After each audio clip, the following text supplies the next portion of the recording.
محمد وآل محمد صلوات. اللهم صل على أعوذ بالله السميع العليم من الشيطان اللعين الرجيم. بسم الله الرحمن الرحيم. الحمد لله رب العالمين. الحمد لله الذي هدانا لهذا وما كنا لنهتدي لولا أن هدانا الله. ثم الصلاة والسلام على سيدنا وحبيب قلوبنا وشفيع ذنوبنا وطبيب نفوسنا محمد بن عبد الله وعلى أهل بيته الطيبين الطاهرين.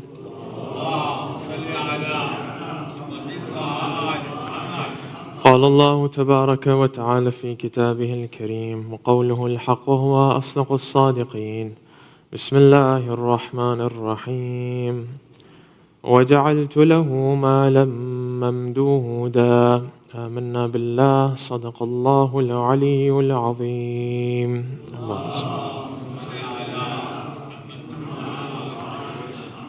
My respected elders, brothers, sisters, Assalamu alaikum jami'an wa rahmatullahi wa barakatuh. In our introductory discussion yesterday, we began speaking about how Allah in this Quran also informs us as to the state of man on the day of resurrection, including telling us about conversations that he will have with different human beings of different categories. I'm not sure if I mentioned, but there's also a discussion between man and his skin in the Quran, where Allah mentions that man on the day of judgment will also have a conversation with his skin. We know in Surah Yasin when we recited that man's legs will bear witness, man's hands will bear witness against him. But this goes a step further and says even his skin is going to bear witness against him, and the conversation that takes place between such a man and the skin on his flesh today is actually mentioned in the Quran.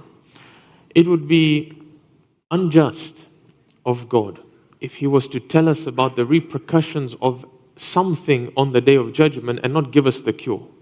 To tell us that if man goes astray, this is what's going to happen, but not tell us how to ensure in this life, as we're still alive, that we don't get to that situation. So he mentions in the same verses that I touched upon yesterday, that the reason why man is resurrected blind is because in this life, as he had life, as he was breathing, as he had financial stability, as he had health, as he had youth, this individual took all of these things for granted and turned away from the remembrance of Allah. And as I mentioned, remembrance of Allah is not going to make you socially awkward. Remembrance of Allah is not going to be you sitting with a tasbih. That's a type of remembrance. But the main type of remembrance of God is where you live in His presence, knowing that He's watching you. Because that affects everything that you do. You know, the Prophet says that a man who is angry and speaks out of anger and then later regrets it, he says this man is, for just to not say the words that may seem a bit peculiar, he says this is not an intellectual individual. This man doesn't have recognition of who he is, because he says things and then he begins to regret exactly what he said. This is a man who's not in the presence of God. And sometimes the people who see the worst of us are going to be the people who are closest to us. The Prophet says that the best amongst you is the best towards his family. Why? Because it's easy to live in the presence of God when I'm in this community. When I'm in front of people, it's easy to give a particular image of myself, to speak in a certain fashion, to greet people, to smile with individuals. That's not the test. This is easy. The test is when you go home and you let down your guard and the real individual, the soul that you and I really are, begin to come out. If you want to know whether or not you're a man of piety, a man of good akhlaq, the person who will testify to this is going to be your spouse. It's not going to be the community around you and me. On the day of judgment, one of the first people who are questioned about us are going to be our spouses. That a wife will be asked, are you pleased with your husband? And a husband will be asked, are you pleased with your wife? Because they saw the worst of me and probably the best of me. Sometimes a hypocrite lives a life where the best of him is seen by the community and the people around him, his friend circle, his work colleagues, and the worst of him is seen by his own family. You come to a man who raises his voice at his children, a man who comes home from a hard day's work and seems to bring the stress of work inside as well, a man who has no relationship with his children, that he can sit with his friends for hours on end and speak to them and laugh, and when he goes home, the number of sentences that he says with his children can be counted on one hand. You remember growing up, did we have fathers who when they came home, we could actually count the number of sentences they said with us on one hand? That when they came home, they said salam. On the dinner table, they asked us how was school, we asked them how was work. Nightfall came and we said, okay, fi amanillah, and we went to bed. Is that why I was given as a gift to my parents? Is that why I'm given the gift of children? So that I can just hold a conversation of 4 sentences with them on a daily basis? I mentioned this to a group recently when we were on a retreat. I said, where possible, when you go back, take your children out, depending on the age that they are at. So take your child out as a young man, a young girl, a young woman. Take them out for coffee, for dessert, whatever, but just you and your child. And one condition, for half an hour, speak to them about anything but that which is not related to your work or their schooling. These 2 things, these categories are out of the conversation. And then speak. And see if you can hold a conversation with your own child. See whether or not you actually have a common denominator with your child, where you have this relationship with them, or are you simply a sustainer for them? Are you simply one who's clothing them and giving them shelter? But aside from that, there's no real relationship here. When a child speaks to you, it's very basic or when he wants. And that's about it. When you speak to your child, it's just that I want information from him. Is that the relationship we have? We'll conclude with our final question that I left with you yesterday about how many times or when was the last time you had a conversation with God, and that will relate to the beginning of this discussion as well. When you look, so now let's build on yesterday's discussion, that man is resurrected blind if he forgets and doesn't remember God and his signs. When you look around the state of society today, and if you see that there's a common denominator, something that happens to nearly everybody, that as soon as they hit this particular age between the 35s and 55s, something seems to trigger off inside nearly every man and woman, and the same question begins to hit them, and the same state, mental and emotional, is something that they go through. When you see it's happening across the board, you know that there's something that is affecting everybody, and either you want it to affect you or you don't. You've ever heard somebody say, I'm going through a midlife crisis? And you can see it in their actions and their emotions and the things that they talk about. Have you ever thought about why? Why does it happen to nearly everybody? Nearly everybody, they get to 20 and they're energetic to go to work. They're finishing their degrees. He's getting married, she's getting married, they're settling down, they're saving for a house. They hit 35 and they're glued into their work, and he leaves at 7, he comes back at 7. By the age of 40, he's got a couple of kids. Hit 40, 45, all of a sudden he's saying, I feel like I haven't accomplished anything in my life. He's saying, I feel a sense of hollowness inside myself that nothing's able to fill. And this isn't just one person. It happens across the board. And when it's happening across the board, man needs to stop and say, either I just go with the bandwagon and become like everybody else, or I stop and I take a lesson from what's happening in society around me. You look at the way in which we are nurtured by the society. By society, I don't mean a Muslim community. I mean society around us at large. That from the onset, you're told, go and get an education. That's where success will lie. Go and get educated. So this young child who knows no better, with their own parents' 2 hands, is nurtured into going to education for years and years and years. Go to schooling, go to college, university. Finally graduates. When he or she graduates from university, there's only one path which is open to them. The only path is you put your head down from 30 until 50 and you make money. That's when you've got strength. That's when your intellect's at its most powerful. That's when you'll be able to think the most. You'll build your networks. You'll be able to travel. Do that. 30 to 50 is your time to make money. Once you've made that money At the age of 55, if you're lucky, you retire. If you're not, probably 65. And once you retire, now, Mustafa, salam, how are you? Once you retire, now all of a sudden, you enjoy life. Isn't it amazing that this most greatest creation of God has fallen prey to a cookie cutter that is meant to be a one-size-fits-all program for everybody? Are there any two people that you know of that are exactly the same? Even the imams were not the same.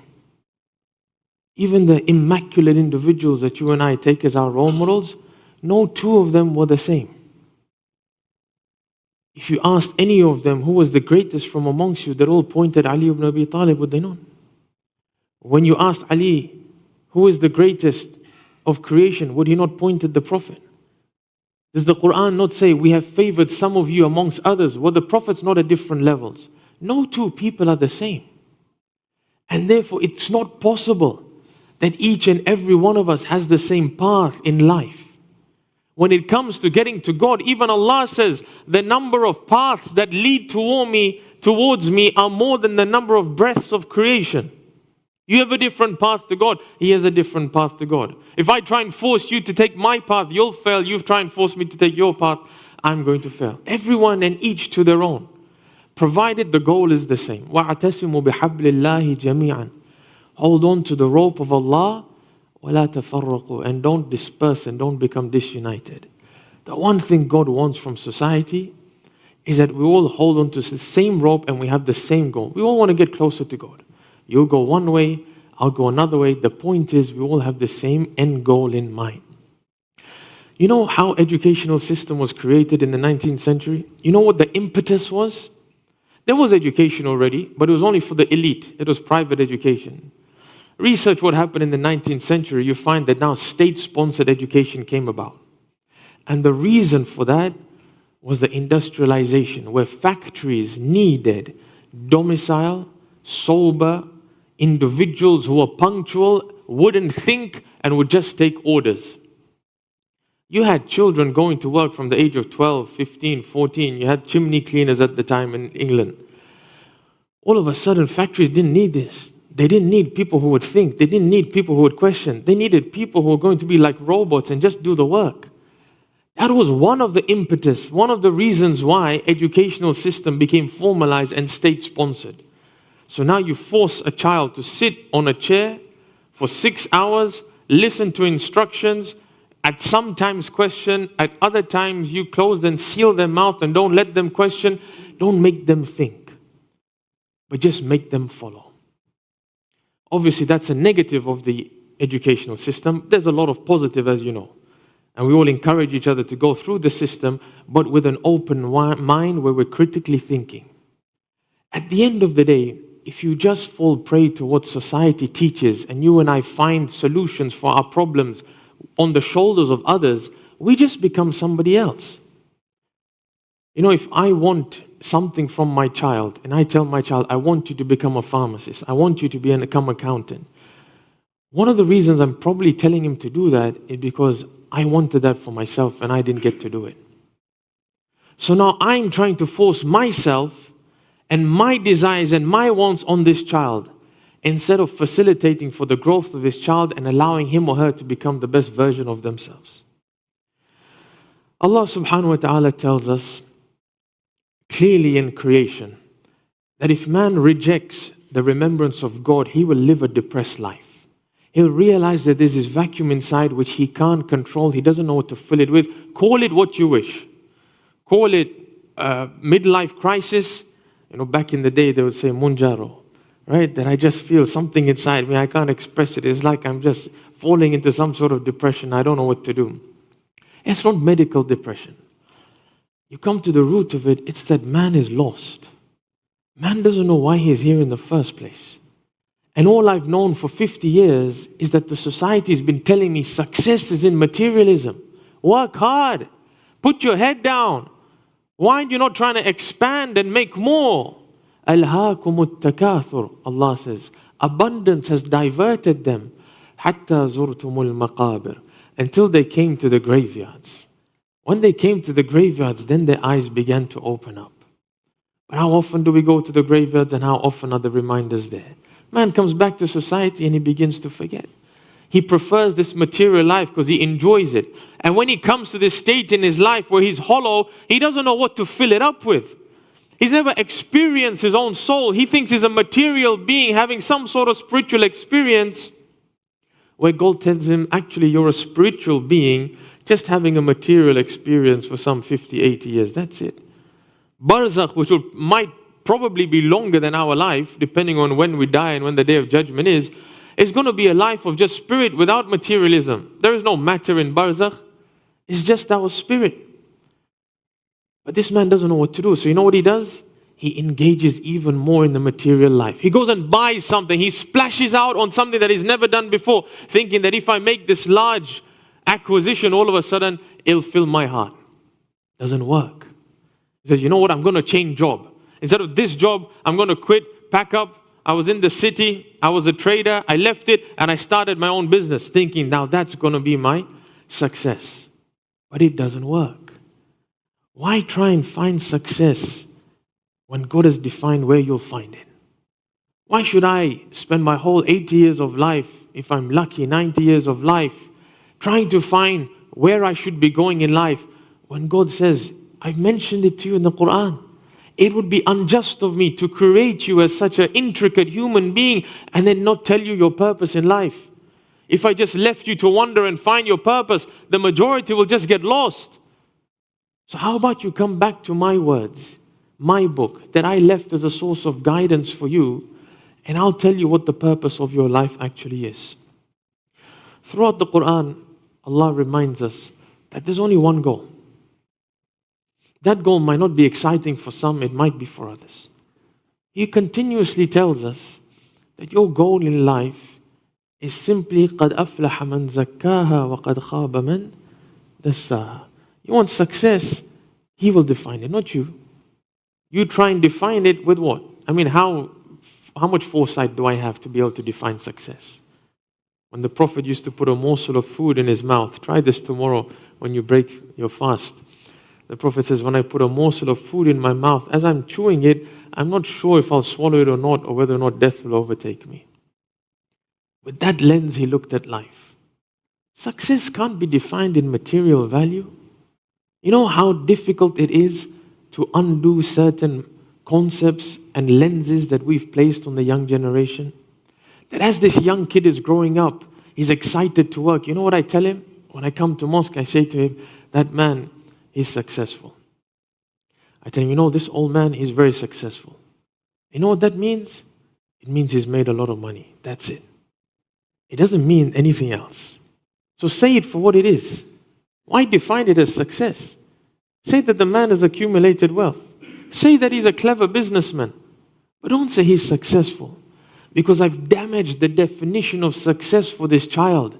And for the next 20, 30, 40 years of his life, he tries to attain success, and all he knows of success is if I make money, I become successful. And then when he gets to 50, 55, he gets taken by an illness, and all the money that he accumulated, he now spends that money to regain the same health that he gave up for money. It doesn't make sense. Why should man run after a goal which God hasn't set for him? You're not a human being that's been created for this world. The Quran is so clear, if only we opened it. You're not made for this world. The only reason in Surah Al-Kahf at the beginning it indicates to this. The only reason this world looks attractive is so that you can live in it. Because if you and I saw the reality of this world, we wouldn't be attracted to it in the nearest. There would be nothing that would attract us to this world. When somebody loses their child, don't they cry out and they say that this world means nothing to me now? Then Imam Hussein alayhi salam said this. عَلَى الدُّنْيَا بَعْدَكَ لَعَفَى. He tells Ali al-Akbar, he says, after you, this world means nothing to me now. I've lost it. And whatever was attractive for me in this world, whatever was beauty for me in this world, it's gone now. It's gone, and there's no hope in this world left. I'll live. I'm not asking for death, but I don't have that desire anymore. That's what happens in this midlife crisis. Man doesn't have this desire, and he tries to fill his vacuum with something even more material, and it doesn't work. The moment we begin to change our perspective and tell ourselves and think to myself, then what am I? I'm this intricate, surely this is not Ali. Because if you amputate my arm, I'm still who I am. If you take away my legs, I'm still who I am. If I can't walk, I'm still the same person inside. I'm no less of a human being. I'm less of an able body, but not less of a human being. One of the greatest tests in figuring out the type of life we'll be living is to put material change and spiritual change on either pan of the scale. How were you materially when you were 15? You had a certain knowledge base, a certain amount of wealth had been amassed. And now at the age of 35, 55, 65, however old you are, how much wealth has changed? How much knowledge has changed? You've seen the increase happen, right? Great. Now let's ask the same question on the other pan of the scale. You know, when you and I were 15, you know the salah that we used to pray at 15? At the age of 55, 65, any difference? Or is it the same prayer? You're telling me that at the age of 15 I was praying, I couldn't focus on God, I didn't know what to think about, and at the age of 40, 45, 50, I've got the same questions. I'm asking the same thing. How do I focus in prayer? How do I concentrate in prayer? How do I have presence of heart in prayer? You mean to say in 40 years nothing changed in the prayer? The fast at 15 was tough. The fast at 15, I was hungry throughout the day. I needed to take a nap where possible when I came back from school. Great. At the age of 55, what fast are you doing? Well, it's still a fast of hunger. I still need that nap when I come back from work. Great. Okay, but what more? What have I learned from this fast? If there's not been much movement on this side, it shows you where I've been placing my energy, where I've been focusing. Because the society around me is a society of dead men walking outside. You look at outside, the Imam say, Al-qalb, qalbul haywan. As-sura, suratul insan, wal-qalb, qalbul haywan. If you look at them, they look like men and women. But if you saw their hearts, they're dead. These people have no understanding of what the soul is, of what God is. How many times at work do you have a conversation about God? He doesn't come into work. Yet you find when the Prophet goes into the middle of the marketplace, he goes to the businessmen, and the first thing he tells them, Ya ma'shar al-tujjar, al-fiqh, thumma al-majjara. Oh businessmen, first learn the way of business, the godly way of business, then do business. Oh businessmen, if you can't hold on to these 5 things, then I tell you don't do business, go and become employed somewhere else. Because when you do business, you use your intellect. And when you use your intellect, you can do one of 2 things. You can deceive people, or you can be very merciful to people. You can tip the scale when you're going to sell something, or you can be very sly. And you can sell sand back to the Arabs if you wanted to. Allah subhanahu wa ta'ala has given us answers within this book so that you and I don't have to exert effort to find them. But it requires man to contemplate and introspect. Just on this point of salah before I move on, Shahid Mutahari had said that he was asked, this is a scholar, a grand scholar, he was asked that, what do you think of when you pray? It's said about him, so true or not, but the point is acceptable.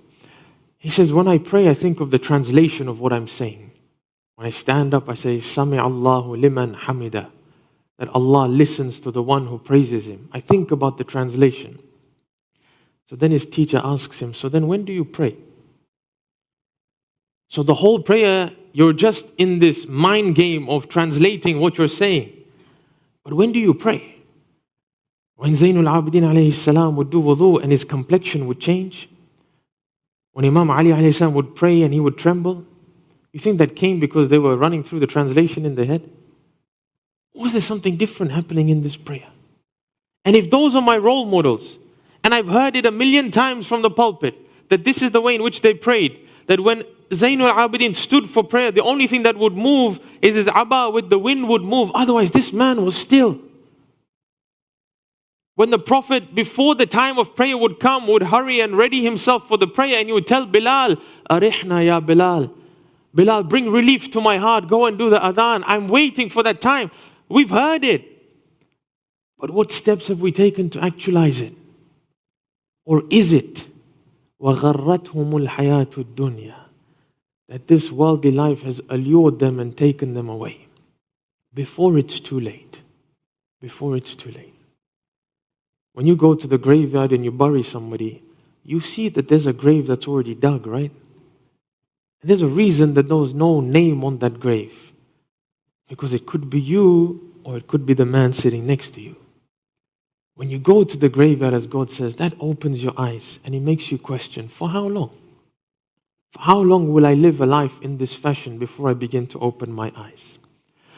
Come to Surah Al-Muddathir. Look at what Allah subhanahu wa ta'ala tells us about individuals on the day of judgment who have gone astray. What is strange is that these men and women are people of intellect and they thought. Verse 11 on to 23, 74, 11 to 23. ذَرْنِي وَمَنْ خَلَقْتُ وَحِيدًا. Allah says, leave me alone with the one that I've created on the day of judgment. He's talking about disbelievers. Then when they come to me, leave me alone with them on the day of judgment. You and I hopefully won't be alone. At the very least, we'll have the Prophet and the Imams that we have striven to become like. Many ahadith on intercession on the day of judgment, hopefully we'll touch upon some of them in the coming days. وَجَعَلْتُ لَهُ مَالًا مَمْدُودًا. You know who this disbeliever was? The first characteristic. This is one who I gave extensive wealth to. He didn't acquire it. I gave it to him. He wanted it. He worked hard. It would be unjust of God that you work hard and you don't get. So he worked hard and I gave him. And I gave him extensive wealth. وَبَنِينَ شُهُودًا. And I gave him so many children as well. Healthy children who would continue his legacy. وَمَهَدْتُ لَهُ تَمْهِيدًا. I spread everything in his life, easing his life for him. I gave him everything that he wanted in life. He wanted the dunya, I gave him the dunya. He wanted children. You ask a couple who aren't able to have children, the pain that they go through because they can't conceive and the lengths to which they go through to try and conceive, medical lengths or otherwise. And now the God says, I gave him many children. I gave him wealth. Forget that. Even his life, I made it an easy life. ثُمَّ يَطْمَعُ أَنْ أَزِيدَ. When I gave him all of this, you know what? Now he asked for even more. He was never satiated. God says it's like drinking from the ahadith of the Ahlul Bayt. He says it's like drinking salt water from the sea. The more you drink, the more thirsty you become. Because this person didn't have a right goal. He was lost. He thought accumulation is going to become success. كَلَّا إِنَّهُ كَانَ لِآيَاتِنَا عَنِيدًا. This was an individual who was proud when it came to our signs. He turned away. Same thing that I said yesterday. Different verses, same common denominator. That when my signs were shown to them, when the Quran was read, when they saw creation, when they thought to themselves that why did God create me as such an intricate being? Surely if it's just to accumulate in the world, then I just needed to be an animal, because that's what an animal does. You've seen when a bear goes into hibernation or a squirrel, they collect so many nuts, they put it away, that's it, they hoard for the next time. When they need, they go back, they mate, they live, they die, they eat. And so what difference is there with me then? Why did I need an intellect and this squirrel didn't, and I'm doing exactly the same thing for 80 years and he's doing it for 10? There must be a difference. Allah says, سَأُرْحِقُهُ سَعُودًا. I will cover this individual with such torment. Inshallah, tomorrow I'll ask you this question. I'll leave it with you today. Why would God punish? On the day of judgment, what is the benefit of God punishing? He says, I'm going to cover them with torment. Now listen to this. He says, إِنَّهُ فَكَّرَ وَقَدَّرَ. This is not an individual who was heedless, who was ignorant. This was an individual who thought and deliberated. He sat with himself at times and he said, why have I been created? And he said, in order to attain material success. When he looked at the lenses of the Quran and he wanted to accumulate, he went through all the verses of the Quran. The only thing he could find was Sulaiman. And he said, if Sulaiman could accumulate, then so can I. Did he think that God created 124,000 and out of all of them, only one had so much wealth? Was there a reason that the others were not wealth-stricken and had extensive wealth like Sulaiman did? He didn't think. He wanted. So even the lens through which he read the Quran, he thought, he deliberated. فَقُتِلَ كَيْفَ قَدَّرَ. May he be destroyed for how he contemplated, for how he thought, for how he taught his children, for how he nurtured his community. That all he told them about was success means hoarding and accumulation. ثُمَّ قُتِلَ كَيْفَ قَدَّرَ. The same thing again. God says, may he be destroyed for the way in which he's thinking. It's not finished. ثُمَّ نَظَرَ. And then this individual took a glance and again he considered his life again. Meaning throughout his life, there were points, things happened, people died. He was constrained in his wealth. He had health. He became ill. God gave him all of these tests so that he could open his eyes and begin to think. And whenever those tests came, all he told himself is, I need to work even harder for this dunya. ثُمَّ عَبَسَ وَبَصَرَ. Then he frowned. He scowled. ثُمَّ أَدْبَرَ وَاسْتَكْبَرَ. In the end, this individual became a proud man. And on the Day of Judgment, Allah will interrogate him alone. So 2 conclusions we've made thus far. Yesterday we said that there are people who will be resurrected blind. The reason being that God says that they negated my remembrance in this life. By remembrance we said that it means just living in the presence of God. Knowing at every decision and crossroad that you come to, what will please God, and that's the route I take. Today we've understood that Allah will give. He'll give to you and me. None of you and neither myself can stand in front of God and say, God, on the Day of Judgment, you can't say, God, you didn't give me. Maybe He didn't give you as much as you wanted, but He still gave. And you have life, and you have health, and many have children, and we have safety. We have it all. But sometimes it's the gift that takes us away from the one who's giving, and we get bewildered by it. I want to conclude with answering the question I touched upon yesterday. When was the last time that we had a conversation with God? Isn't it strange that God has given us these 14 immaculate individuals, including prophets in the Quran? And yet, when we look at their words, these were not men and women who just asked from God. They actually had a conversation with God. Dua at-Tawbah is an example. The 4th Holy Imam, when he sits in front of God, does he just raise his hand and say, God, forgive me? You remember back in the day, you used to see your parents saying, Tawbah, Tawbah. Okay, I've done Tawbah now. Is that how he does Tawbah? Does he sit in front of God and say, God, please forgive me for my sins and wassalam? There's a conversation that takes place with God. He starts and he says, oh God, now these clouds have dispersed and now I can see who I wronged. It's a conversation. God, the pleasures of sin were short-lived, but the negative impact has remained forever. God, I remember that music track I used to listen to when I was in high school. I heard it for a year, 6 months. I'm 60 and now when a Marthia is recited, I remember that it was in the tune of that music track when I heard when I was 10. So can you imagine how much of an imprint it's had in my mind that even at the age of 60, I haven't been able to let go of it. It's a conversation with God. When the 4th Imam talks in Dua bi Hamza, he introduces himself to God. When was the last time you and I introduced ourselves to God? A lady told me today at Iftar, she said, I tried to do what you said yesterday. I sat on the sajjada and I tried to speak to God. God bless her for trying and for exerting effort. She said, but I didn't know how to speak to God. Either I was going to thank Him, I've done that, or I was just going to ask Him because I've done that. But the Imams never did just these two. If they're meant to be my role models, then I need to learn from them. I need to learn what they said, how they said, that they introduced. Start from now. Tell your child after you finish Maghrib Salah. It doesn't have to be the dua that's in the book. Because the child who's memorized this dua, Ya Ali, Ya Azim, at your home, maybe he doesn't even know what he's saying. You've made him memorize sounds. It's great that he's memorized it. It's fantastic that he can read it. And hopefully he reads the translation and one day he learns the language. But right now, he doesn't know what he's saying. So maybe tomorrow after Maghrib, I'll recite the dua, but I'll also tell the child, my 10-year-old, can you please speak to God, make a dua for God, and we'll all say Ameen. See what he says. When he sits at the table before you break iftar, yes, you'll say Allahumma laka sumt, and you'll recite the dua, but also tell the parent, say, Dad, can you recite a dua for us today as we break our fast? And see what Dad says.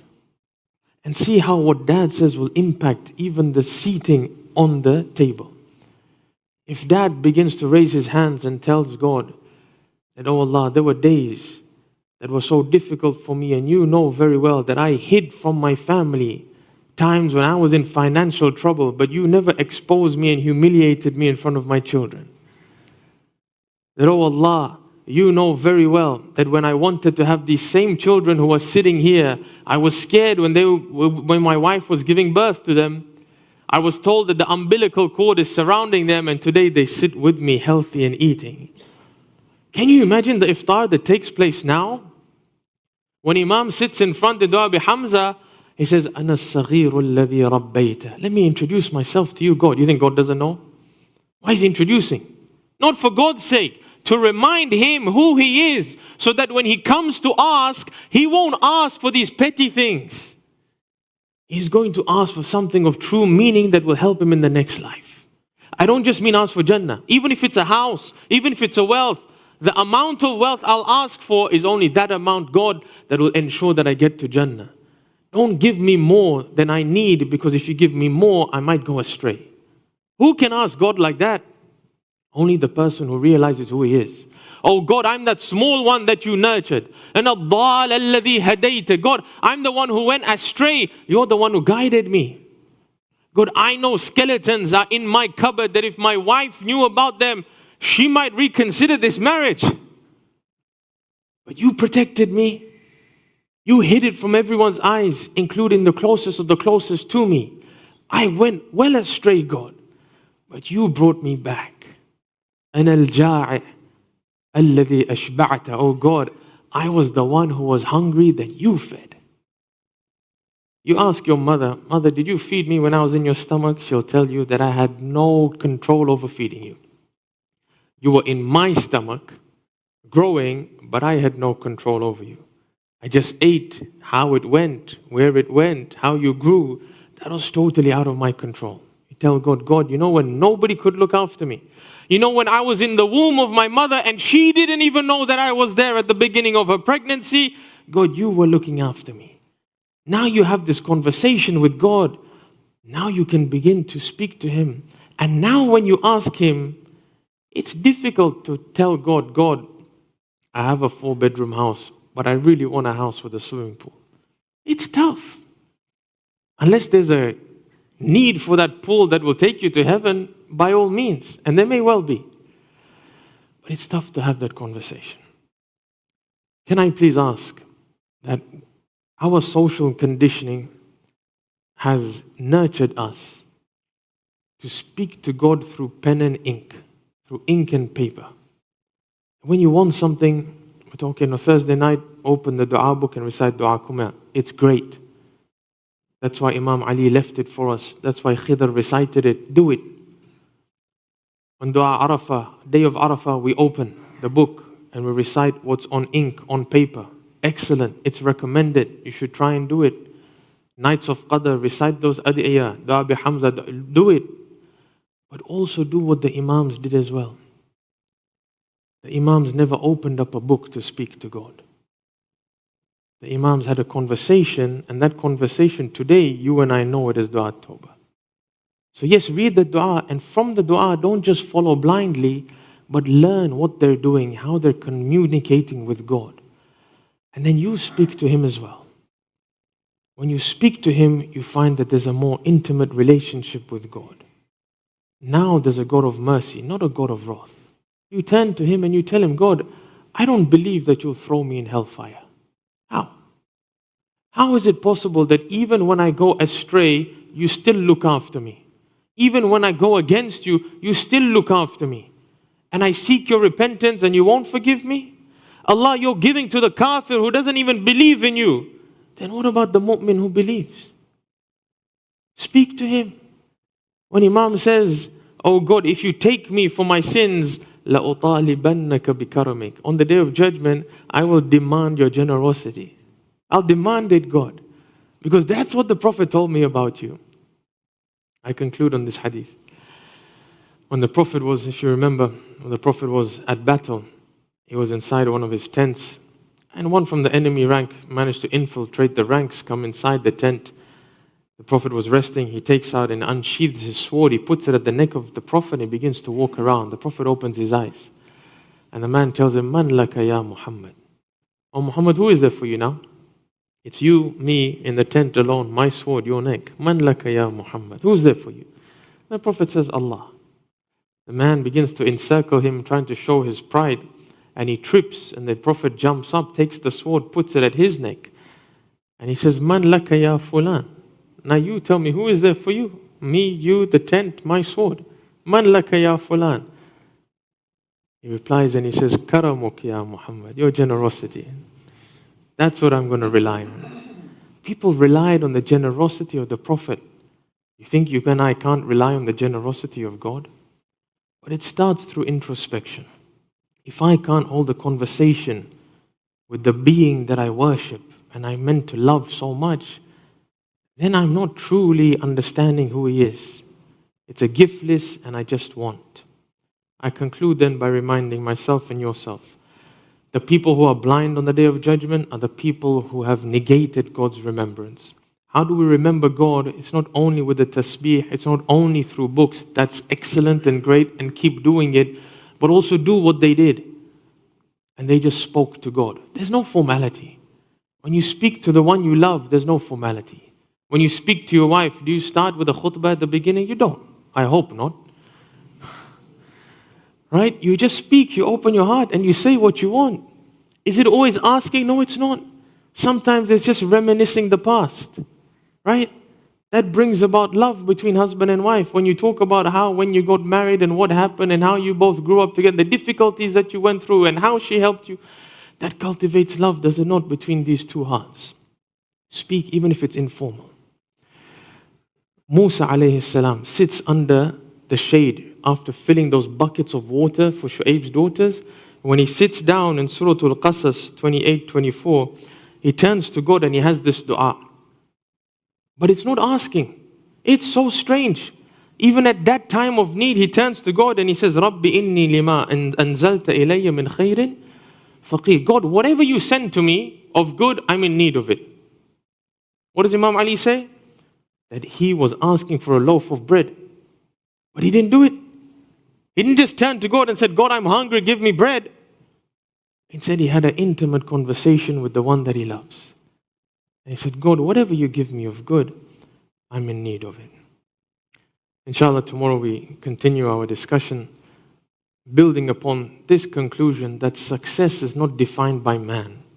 If you created yourself, if you own your wealth, you define your route and your path in this life and the next. But because you didn't create yourself, and I didn't create myself, and the wealth is not ours, and the children aren't ours, and the clothes we wear are not ours, and the skin we have, if nothing is mine, then I have to return to God and ask God, God, what exactly is success, and what do you want of me in the few years that you give me in this life? Allow me to conclude with dua as-Shahr. Notice how the Imam alayhi salam converses with God on these nights of Ramadan. He doesn't simply turn around to God and say, God, forgive me. He introduces himself. He makes himself realize why he's in need of forgiveness. And then when it comes out with true, sincere intention.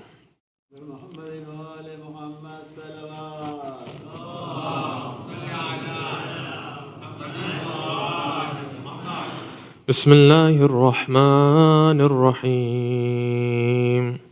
اللهم صل على محمد وآل محمد. إلهي وقف السائلون ببابك ولاذ الفقراء بجنابك ووقفت سفينة المساكين على ساحل بحر جودك وكرمك يرجون الجواز إلى ساحة رحمتك ونعمتك. إلهي إن كنت لا تغفر في هذا الشهر الشريف إلا لمن أخلص لك في صيامه وقيامه، فما للمذنب المقصر إذا غرق في بحر ذنوبه وآثامه.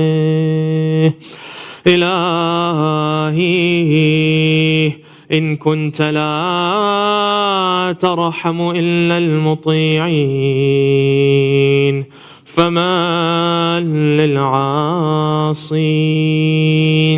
وإن كنت لا تقبل إلا من العاملين فما للمقصرين. إلهي ربح الصائمون وفاز القائمون ونجا المخلصون، ونحن عبيدك المذنبون، فارحمنا برحمتك وأعتقنا من النار بعفوك يا كريم يا أرحم الراحمين.